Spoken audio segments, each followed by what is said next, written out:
Here's a tough thing to talk about, though we must.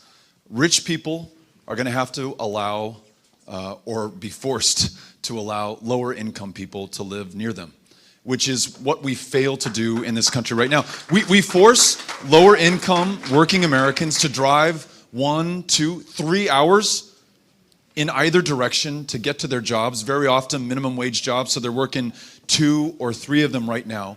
What if, as we propose to do, we invested in housing that was closer to where you work, very often mixed income housing, meaning the very wealthiest are living next to those who are not the very wealthiest in this country, to make sure that they can both afford to go to the same public schools, that we really have that as a place where in this divided country right now, you can come together without regard to your income or your race or your ethnicity or any other difference that should not matter right now.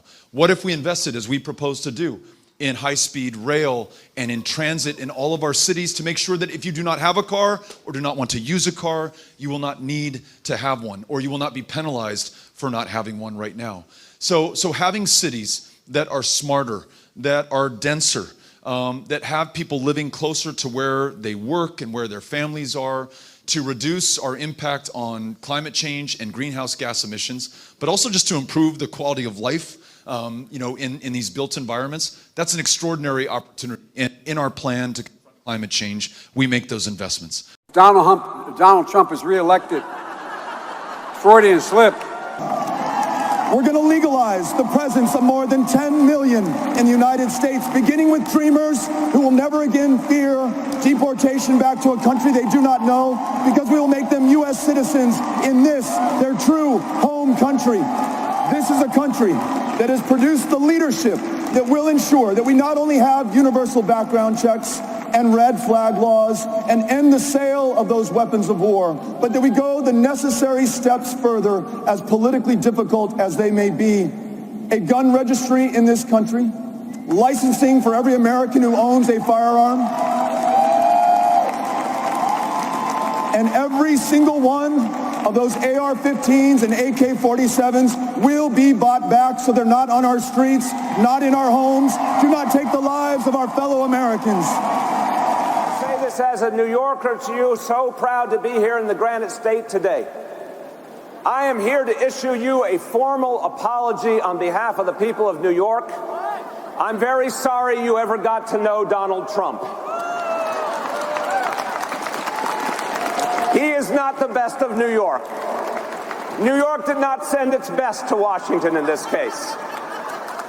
I'm sorry you got to know Donald Trump. I apologize, but this New Yorker is ready to get rid of him for you. Leadership on civil rights that this country produced, that granted us the Voting Rights Act and the Civil Rights Act. It is their inheritors, Black Lives Matter, who today will make sure that we effectively confront this racism in this country. Sign into law a reparations bill and make sure that we repair the damage done and stop visiting this injustice on future generations.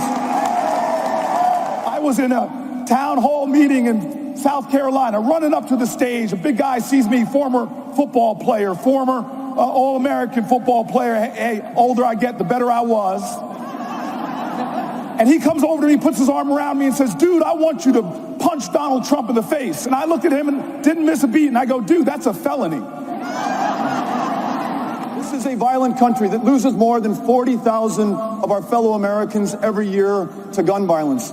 And this is a country that has been defined by foundational, systemic, endemic racism since the very founding of this country, August 20th of 1619, the first time that a kidnapped African was brought here against his will and made to serve as a slave to build the greatness and the success and the wealth of this country, which his descendants would never be able to fully participate in. This is the reality of the United States of America, and sooner or later, it was going to find us. It wasn't a matter if, it was a matter of when. And on August 3rd, it did, when a gunman who legally purchased an AK-47, a weapon designed for killing people as effectively, as efficiently, in as great a number as possible on a battlefield, drove 600 miles, fueled by that racism, that hate, that fear, and that intolerance that has always been part of this country.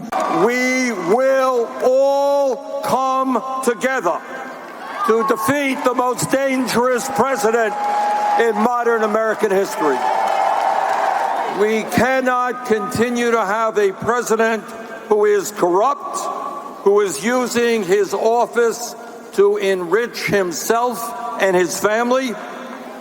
We cannot continue to have a president who is a racist, a sexist, a homophobe, a xenophobe, and a religious bigot.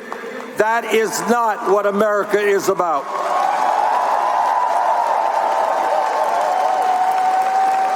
Together, we will make Donald Trump a one-term president.